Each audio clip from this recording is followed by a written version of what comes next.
Hi, everyone. My name is Tracy Galvin, and I'm here to talk to you around our week 3 discussion on evidence-based models and implementation for my SPP. My topic is understanding the stress factors of novice nurses. The scholarly committee that I will be using, I do not have a chair at this point in time. My mentor is going to be Dr. Kerry Davis. She's the Director of Nursing Education. And then my second reader will be Dr. Jen DiBenedetto.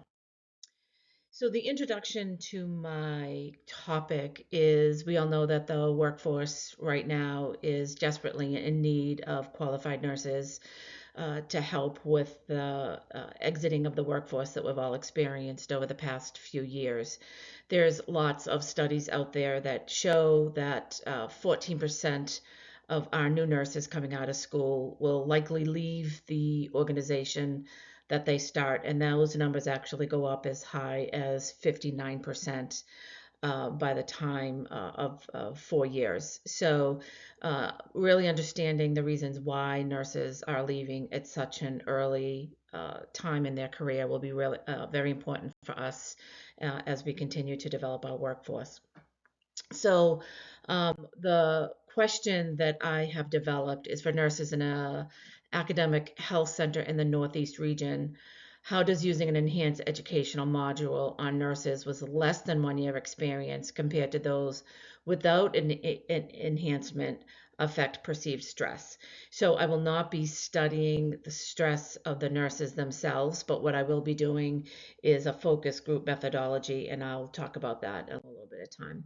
So the evidence-based practice model that I will be using will be the Johns Hopkins evidence-based practice model. And this is the design that I did receive permission from the Institute itself to actually recreate this. And as many of you know, the evidence-based practice model through Johns Hopkins really looks at inquiry, evidence, and then translation.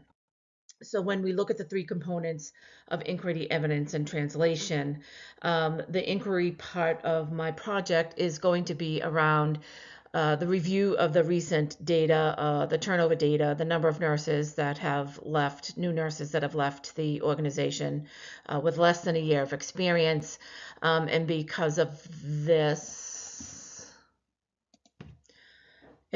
I have visited many of the nursing schools up in this area to try to understand what the pre-hospital or the academic world has been doing to help prepare our nurses for what they will be facing when they come out.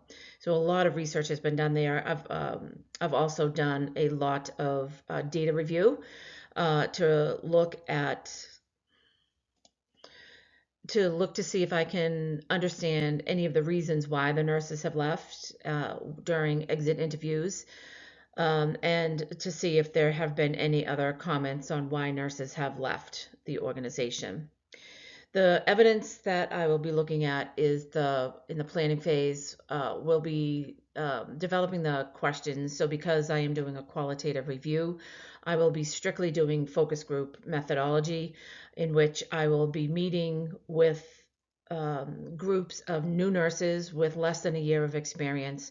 They have already been formed into nursing residency programs during various stages of their first year. So I will be meeting each of those groups, and some of my demographics will be actually how long that they have been practicing as a nurse, and then try to really understand through my questioning what their stressors that they may be facing.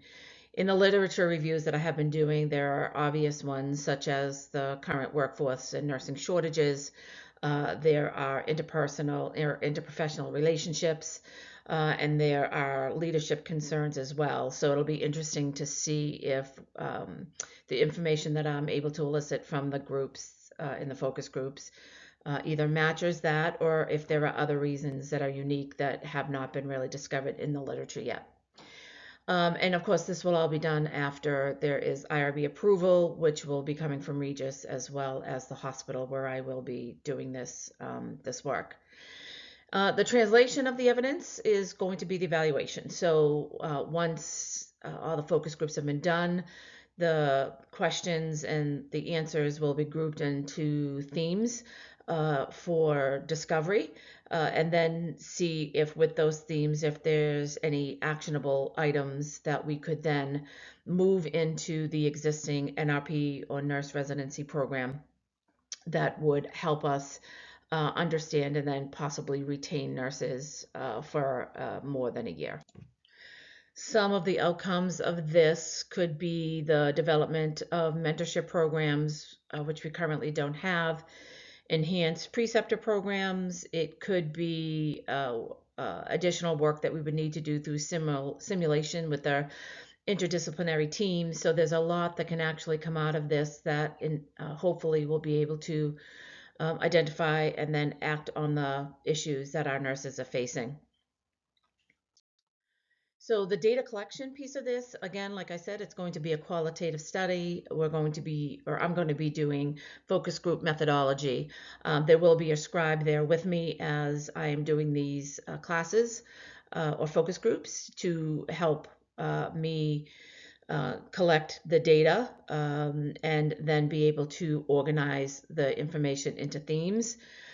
Really, what I'm hoping to do is to be able to correlate this with the Benner's novice to expert acquisition, skills acquisition theory, because with novice nurses, we all know that there is a lot of things that they focus on, and as they develop through the phases of novice to expert, they really build on their past experiences to help them with the knowledge that they continue to gain and to grow. So it will be interesting to correlate the two of these to see if there's something more that we can do to help them while they're in their novice phases.